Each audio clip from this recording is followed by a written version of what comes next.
Well, welcome. It's time once again to go out to the other coast of the United States of America and check in with our resident movie reviewer. Yes, it's time for Michael Snyder. Hello, Michael. Hi, Alex, and greetings, America and Europe and anybody else who's listening to this and understands what passes for English. It's 2019, and, you know, the more things change, the more they stay the same. January is the dumping ground for movies, generally.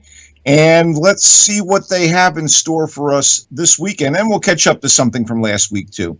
Okay, I wish Serenity was better. It shares a title with Joss Whedon's movie finale to his space cowboy series Firefly. But that sci-fi Serenity is much better than this strange and ultimately unsatisfying mix of film noirish mystery and thrills. Serenity 2019, if you will, stars Matthew McConaughey as Baker Dill, an Army veteran whose stint in the Middle East still haunts him, despite what should be an idyllic life on a tropical island. In this paradise where he lives, he runs fishing boat expeditions that cater to tourists who are looking to land the big one, and the rest of the time he drinks rum and gets it on with a milfy local played by Diane Lane. And that's that until his ex-wife, femme fatale played by Anne Hathaway, shows up with an agenda that may embroil our anti-hero in serious trouble, especially when her thug of a husband, played by the great Jason Clarke, shows up. The actors, including Jimon Honsu as Dill's first mate, are reliable, and they go all in. And the movie was written and directed by Stephen Knight. This guy was the creator of Peaky Blinders and Taboo, two first-rate TV shows from the UK that are among my favorites. So I'm thinking, oh, this is going to be wonderful. But it goes off the rails for spoilery reasons, as the audacity of the twists and the turns undermine Knight's attempt at something kind of unexpected and unique. And the result is something kind of silly or misbegotten, depending on how tolerant you are. Then again, Knight also wrote the recent mess of an English language Lisbeth Salander sequel, The Girl in the Spider's Web, so maybe I should have seen this coming. Serenity, watch it at your own risk. Okay, something good popped up. Clever, sweet-natured, really kind of funny and exciting. The Kid Who Would Be King takes a hoary old legend and freshens it up for the 21st century, and the result is a very good movie for the whole family. It's a lively take on the Arthurian legend, crossed with a British equivalent to maybe the Goonies, as a bunch of junior high kids get embroiled in the return of the evil Morgana from Arthurian times, when one of their number pulls a sword from a stone that's been unearthed in the pit at a modern-day London construction site. Now, I'm going to be interested in any movie that features Patrick Stewart as Merlin and Rebecca Ferguson as Morgana, especially if it's written and directed by Joe Cornish. This is the guy who did the Aliens Invade a Poor Working-Class London Neighborhood movie, Attack the Block. That was the definition of awesome. This is his second film a number of years later, and The Kid Who Would Be King wouldn't work as well as it does without the presence of some good young actors, including the kid who plays the heir to Arthur, and also his knights. And so we got to give special mention to Andy Serkis's son, Andy Serkis, a.k.a. Gollum from Lord of the Rings. His kid, Louis Ashbourne Serkis, plays Alex, who is the kid bullied at school till he finds the sword and embraces his destiny. And then there's a scene stealer named Angus Imrie who plays the young Merlin, while Patrick Stewart plays the older version. They're pretty damn wonderful. So I give high marks to The Kid Who Would Be King. Yeah, disappointments abound in January. King of Thieves is one of those cases. You see a premise and a cast and you think, oh man, this is going to be good, and it doesn't live up to your expectations. It's a true life over-the-hill gang story, you know, where a crew of elderly crooks, some who are struggling with money or health issues or both, decide to pull one last big score, aided by a younger man with tech skills who was able to outwit contemporary surveillance and security measures that these guys never dealt with back in the day.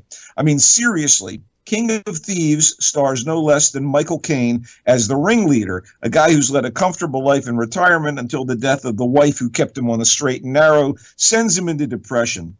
His co-stars as his co-conspirators include, get ready, Jim Broadbent, Ray Winstone and Tom Courtenay, all, glorious actors. And Michael Gambon plays their doddering fence. You're thinking, oh, what more does this movie have? Charlie Daredevil Cox is the tech-savvy young guy. I mean, to be honest, I enjoyed watching it, even though it was surprisingly ho-hum and dragged here and there because of the acting firepower of the cast. I don't suppose that's a ringing endorsement, but that's the best I can say about it. Okay, the name of the film again, so people know it. King of Thieves. I mean, what a cast. Last week, we were otherwise occupied, so let's just cover Glass. After the dynamite return to form of Split in 2016, writer-director M. Night Shyamalan really had raised my hopes for Glass, which is the third part of what turned out to be a superhero trilogy that started almost 2 decades ago in 2000 with one of the filmmaker's best movies, Unbreakable. But despite Split, the second chapter being such a blast, Glass, named for Sam Jackson's brittle-boned, villainous mastermind, Mr. Glass, otherwise known as Elijah Price, is just okay. Yes, it brings back Bruce Willis's indestructible David Dunn from Unbreakable, along with his polar opposite Jackson's Mr. Glass, and adds James McAvoy's kind of Jekyll and Many Hydes character, Kevin Crumb from Split. Kevin's scary kind of multi-personality disorder has resulted in the Horde, including a super strong lunatic called the Beast. Circumstances bring David, Kevin, and Elijah together in a lockdown facility where a psychiatrist of sorts, played by Sarah Paulson, tries to convince them that they do not possess comic book-style super abilities. The wonderful Anya Taylor-Joy is back as Casey, the ingenue who survived the horrors of Split. So are the actors who originally played David's son and Elijah's mom way back in the day. I mean, it's a damn reunion. I wish it had been up to the 2 movies that preceded it. As for the expected Shyamalan surprises, and there are a couple, if you saw and loved Unbreakable and Split, sure, check this out, but you may be more underwhelmed than shattered by Glass. What are you up to, pal? What have you been watching? Well, nothing, really, to tell you the truth. So, just a normal, Star Trek Discovery's back, and the Orville gets better and better, and Gotham is terrific this year, and so Thursday nights are a treat for me. So let's give a shout out to Anson Mount, who was saddled with a horrible show called Inhumans from Marvel. Their only flat-out failure. He plays Christopher Pike, the original captain of the Enterprise in this Star Trek Discovery season, and he is fantastic. I love the guy. I thought he was really, really good.